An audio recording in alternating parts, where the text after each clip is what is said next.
एक समय में बीलापुर नामक एक सुंदर सा गांव था। उस गांव में विक्रम सरला नामक पति पत्नी रहते थे। वो उसी गांव के बैंक में बैंक लोन ऑफिसर का काम करता था और सभी को लोन देते हुए रहता था। विक्रम उसी गांव का होने के कारण सभी को उस पे और उसकी बातों पे बहुत भरोसा था। एक दिन राजेंद्र नामक एक किसान लोन के लिए बैंक लोन ऑफिसर के पास जाता है। विक्रम साहब, मुझे खेती करने के लिए 1 लाख रुपयों की जरूरत है। इस आदमी ने वैसे भी कोई पढ़ाई नहीं की, इसीलिए अगर मैं इसका फायदा भी उठाऊं, इसे पता ही नहीं चलेगा। और उतना ही नहीं, इस गांव में सभी को मुझ पे बेहद भरोसा है।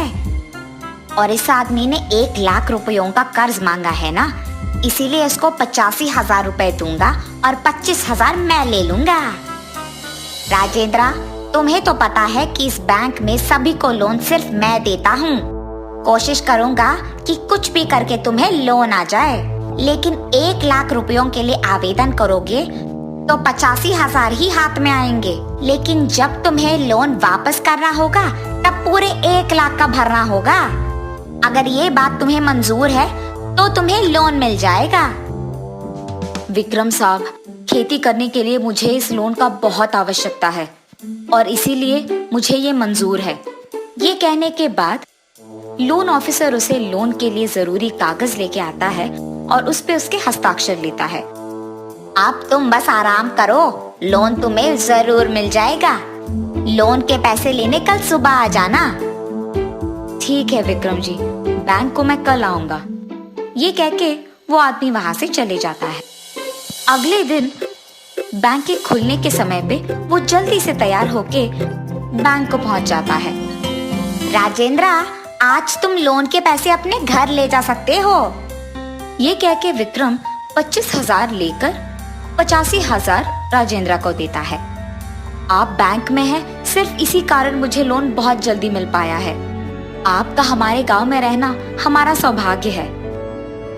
राजेंद्र, मैंने जो पैसे तुम्हें अभी कर्ज में दिए हैं उसे चुकाने की जिम्मेदारी सिर्फ तुम पर है, इसलिए जब भी तुम्हारे पास पैसे हो बिना देर किए पैसे लौटाना। जी साहब। ये कह के वो खुशी से उसके पैसे लेके उसके घर चला जाता है। ऐसे विक्रम उस गांव में अनपढ़ लोगों को लोन देते हुए उन पे चाल चलाता था और उनके हिस्से के थोड़े पैसे वो ले लेता था। एक शाम को जब वो बैंक के लोन ऑफिसर अपने घर जा रहा था तो रास्ते में उसका शरत नामक एक दोस्त उसे देखता है। विक्रम, विक्रम, ऐसे उसे जोर जोर से पुकारता है, पर विक्रम रुके बिना चले जाता है। अरे ये क्या, विक्रम तो बिना रुके बस जा ही रहा है। उसे क्या हुआ होगा? बहुत दिनों बाद मैंने उससे बात किया, एक बार उसके घर जाकर उसके साथ बात करूंगा।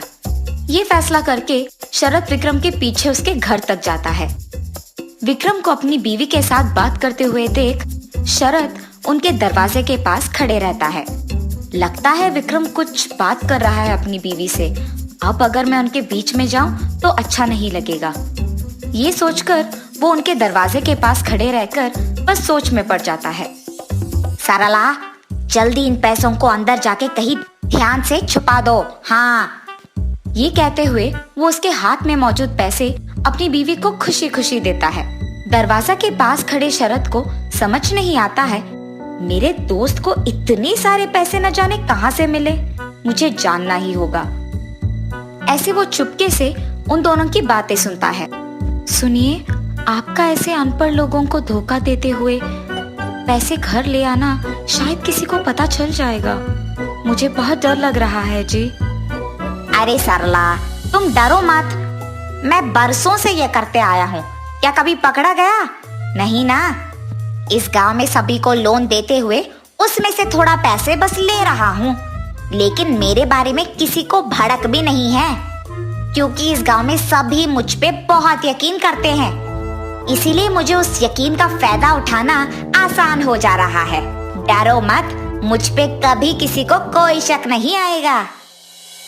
शरत उसकी दोस्त की बातें सुनकर उसे मिले बिना बस उसके घर वापस चले जाता है। ये जानकर कि इस गांव में सभी उस पे बहुत यकीन करते हैं, मेरा दोस्त विक्रम ये सब कर रहा है। गांव वाले अनपढ़ है, वो इसी कारण उनका फायदा उठा रहा है। विश्वास को तोड़ने पर कैसा लगता है, इसका सबक तो मैं उसे जरूर सिखा के रहूंगा। अगले ही दिन शरद उसके दोस्त विक्रम बैंक लोन ऑफिसर के पास जाता है। अरे विक्रम, कैसे हो तुम? अरे शरद, मैं तो ठीक हूँ। बहुत दिन हो गए तुमसे मिलके। यहाँ कैसे आना हुआ? तुम्हें भी लोन चाहिए क्या?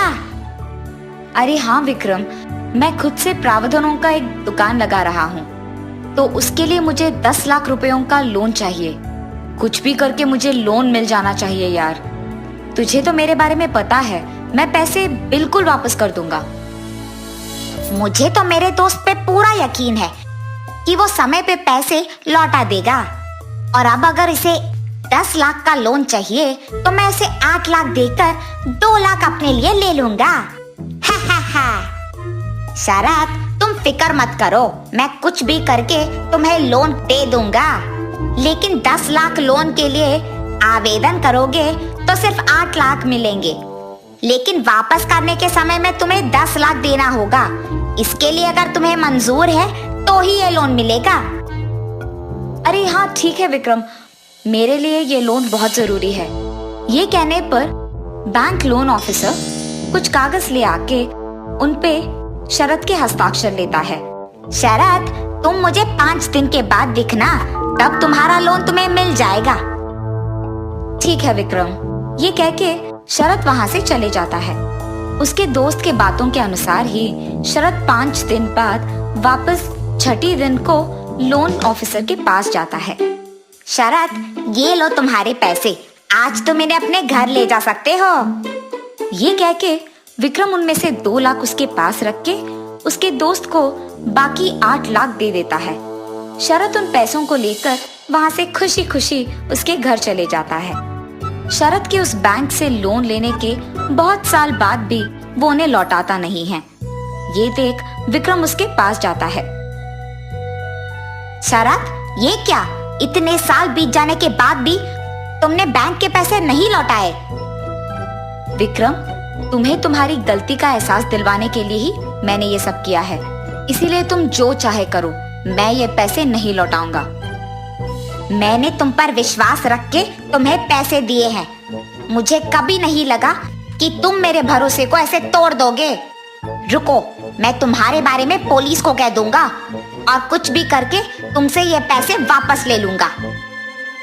विक्रम, शायद तुम्हें नहीं पता है, पर मुझे पता है कि तुम हमारे गांव के अनपढ़ लोगों को लोन देने के बहाने में उनके पैसे चोरी कर रहे हो। इसीलिए अगर तुमने पुलिस लोगों को मेरे बारे में कह दिया तो मैं उन्हें तुम्हारे बारे में कह दूंगा।